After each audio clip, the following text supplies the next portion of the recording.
Hi friends, welcome to my YouTube channel study with Maroof sir. दोस्तों, हम लोग जो है क्वेश्चन का टेस्ट सीरीज जो स्टार्ट किए उसको बढ़ाते हुए आज हम लोग सेट 8 का तक का डिस्कशन हो गया। आज हम लोग सेट 9 का भी डिस्कशन हो गया। सेट 10 का डिस्कशन करने वाले हैं।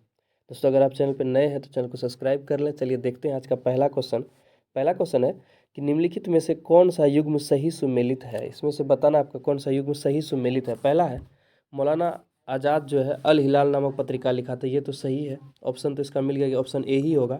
चलिए देखते हैं दूसरा भी ऑप्शन में क्या सब है, देख लेते हैं उसको।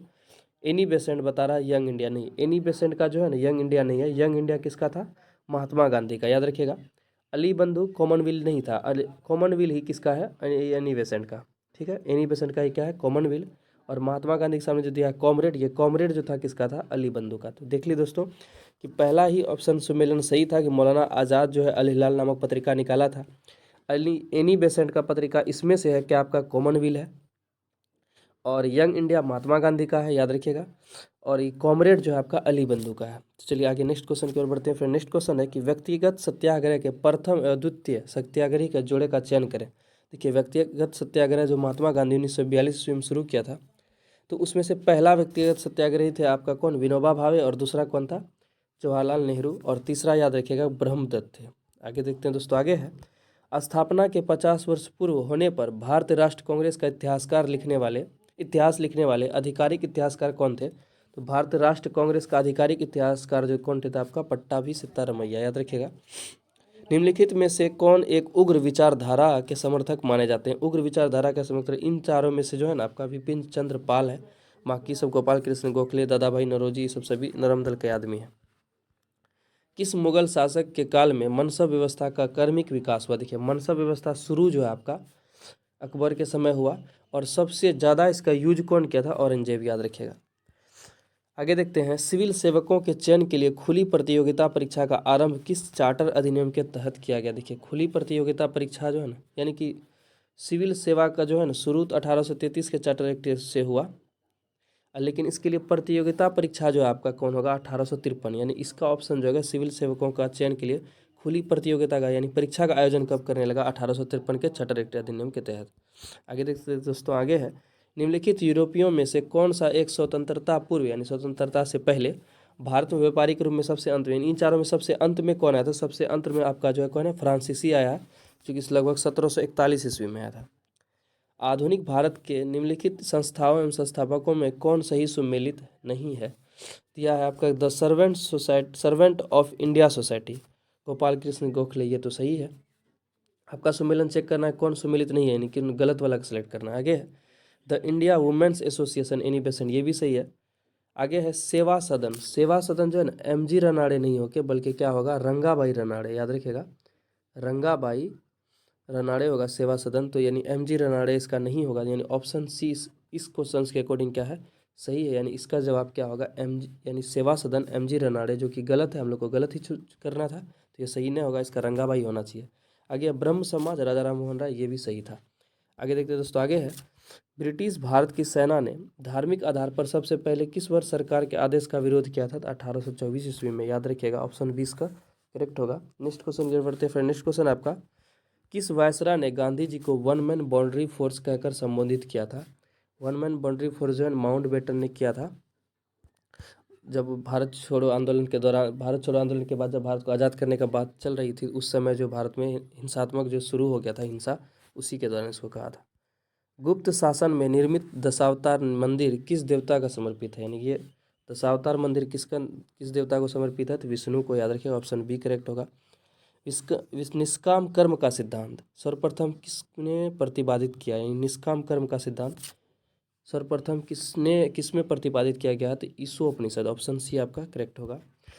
गुप्त काल में सर्वाधिक अभिलेख किस शासक के मिलते हैं? तो देखिए, गुप्त काल में जो है ना चंद्रगुप्त के बाद राजा बना था कुमारगुप्त प्रथम, इसी का सबसे ज़्यादा अभिलेख मिलता है। इसे ही नालंदा विश्वविद्यालय का निर्माण भी ये कौन कराया था? कुमारगुप्त, याद रखिएगा। निम्नलिखित में से किस स्थल से मानव कंकाल के साथ साथ कुत्ते के कंकाल का भी समाधान से प्राप्त हुआ? यानी कि मानव के साथ साथ कुत्ते को भी दफनाया गया था, तो ऑप्शन बी बुर्ज होम में, ऑप्शन सी बी क्या हो जाएगा? करेक्ट हो जाएगा 14 का बी। नेक्स्ट है अनेकातवाद एवं स्यायवाद निम्नलिखित में से किसका क्रोड सिद्धांत है। अनेकात्ववाद और या स्यायवाद, ये किसका कौन धर्म से संबंधित है? तो जैन मत से है। ऑप्शन डी आपका करेक्ट होगा। नेक्स्ट क्वेश्चन की ओर बढ़ते हैं फिर। नेक्स्ट क्वेश्चन है, सती प्रथा का प्रथम अभिलेख साक्ष्य प्राप्त कहाँ से हुआ?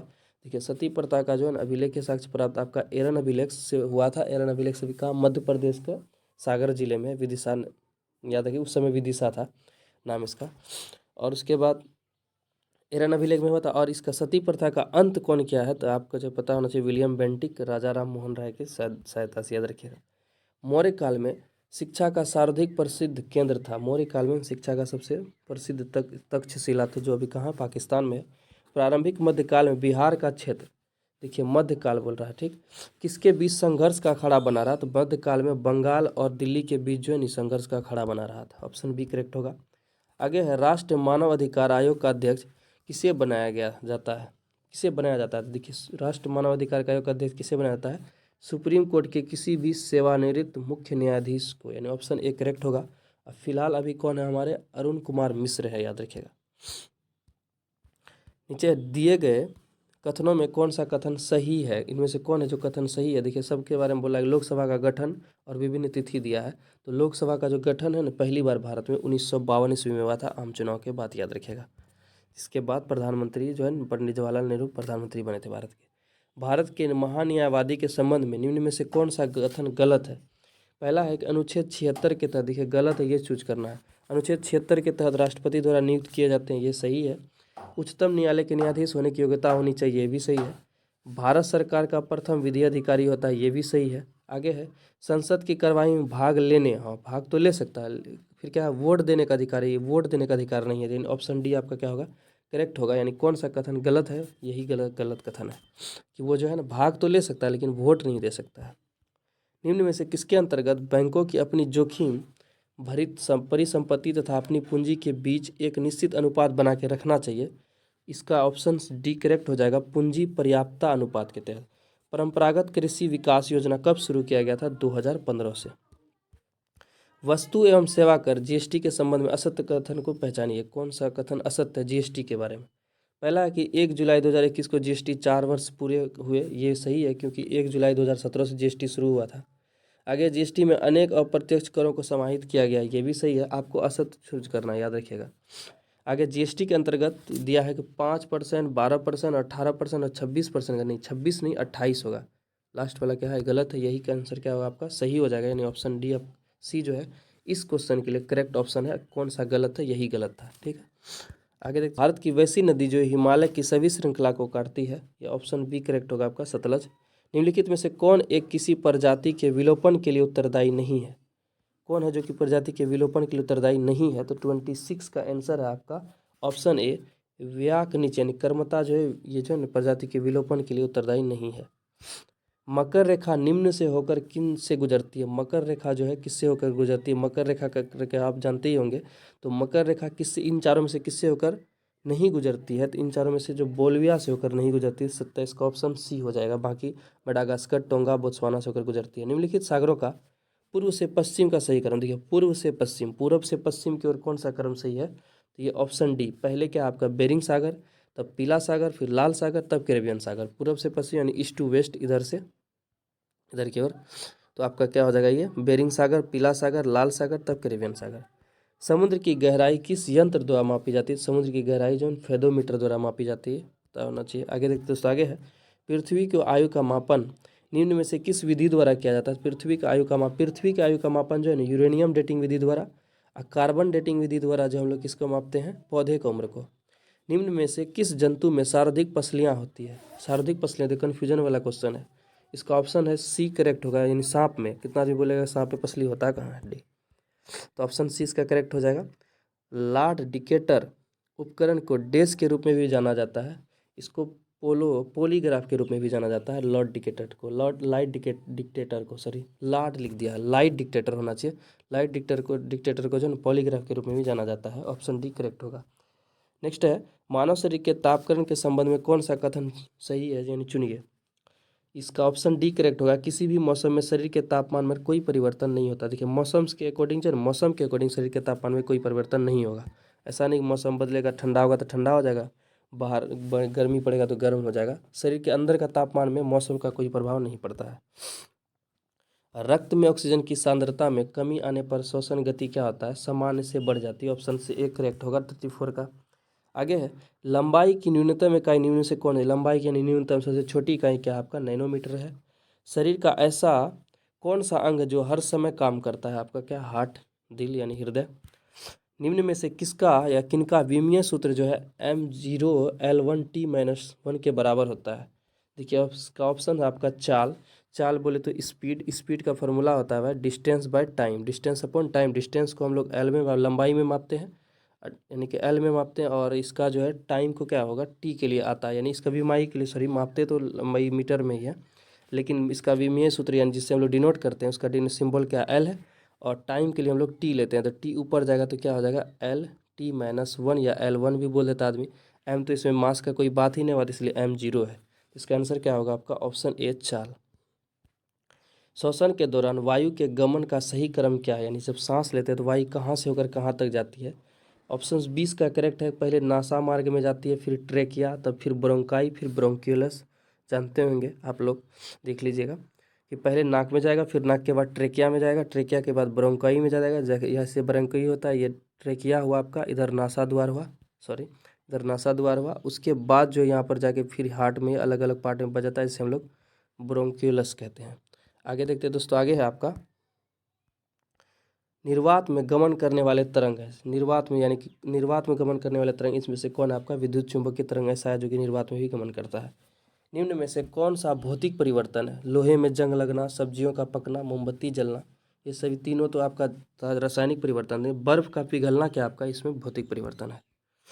निम्नलिखित में से किस एक के लिए कोशिकित एकमात्र कारण नहीं है, यानी कि कैपिलरी इनमें से कौन है जो एकमात्र कारण कैपिलरी कारण। कैपिलरी आप लोग जानते हो नीचे से ऊपर का जल का चढ़ना ही कैपिलरी कहलाता है।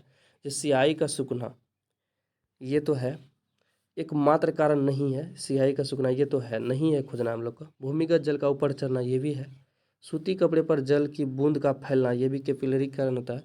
आगे ऑप्शन डी कि पौधे के जड़ों से जल का उसके पूर्ण समूह को और बना। देखिए ये कैपिलरीज भी है और इसमें जाइलम भी होता है जो जल का क्या करता है आपका, जल का परिवहन करता है। इसका ऑप्शन डी हो जाएगा, केवल कैपिलरी ही नहीं है, इसमें जाइलम का भी काम होता है। आगे है, निम्न में से कौन सा तत्व नहीं है, धातु, अधातु, उपधातु, इनमें से कौन है जो कि तत्व नहीं है, तो गैस इसमें आपका क्या हो जाएगा, दो तत्व नहीं है। ठोस कार्बन डाइऑक्साइड को किस दाब पर संग्रहित किया जाता है। ठोस कार्बन डाइऑक्साइड को किस दाब पर, उच्च दाब पर संग्रहित किया जाता है। कृषि में प्रयुक्त यूरिया जो हम लोग लेते हैं, यूरिया में नाइट्रोजन की मात्रा कितनी होती है, 46% होती है, सभी यूरिया के बोरा में लिखा रहता है। निम्नलिखित में से कौन सा एक वायु प्रदूषण का जैव सूचक है, यानी वायु प्रदूषण का जैव सूचक जो आपका कौन है, लाइकन है। आगे है दंत लवक। दंत लवक निम्नलिखित में से कैल्शियम के किस यौगिक से बनता है। कैल्शियम से बनता है, लेकिन किस यौगिक से, कैल्शियम फॉस्फेट से बनता है दंत लवक, याद रखिएगा। आगे देखते दोस्तों, आगे है वाष्पीकरण कारण शीतलता कैसे होती है। वाष्पीकरण कारण शीतलता कैसे होती है, तो वाष्पीकरण के दौरान जो शीतलता आपका द्रव के कण द्वारा ऊर्जा अवशोषित करने के कारण, तो ऑप्शन बी करेक्ट होगा। किस वैज्ञानिक ने द्रव्यों की विभाज्यता का सिद्धांत सर्वप्रथम प्रस्तुत किया था, जॉल डाल्टन। जॉल डाल्टन ही द्रव की विभाज्यता का प्रतिपादन किया था। निकट दृष्टि दोष में किस लेंस का उपयोग किया जाता है, यानी निकट दृष्टि दोष में किस लेंस का उपयोग किया जाता है। निकट दृष्टि दोष में आपका क्या हो जाएगा, अवतल लेंस हो जाएगा, ऑप्शन बी करेक्ट होगा। मैग्नीशियम क्लोराइड का रासायनिक सूत्र क्या है, मैग्नीशियम क्लोराइड का MgCl2। दोस्तों हम लोग आज फिर 50 इंपॉर्टेंट क्वेश्चन का डिस्कशन कर लिए। अगर आपको वीडियो अच्छा लगा तो वीडियो को लाइक करें, चैनल पे पहली बार आए तो चैनल को जरूर एक बार आप जो है इसको सब्सक्राइब कर लें और अपने दोस्तों के साथ जरूर शेयर करें। तो मिलते हैं नेक्स्ट वीडियो में नेक्स्ट क्वेश्चन के साथ, तब तक के लिए धन्यवाद।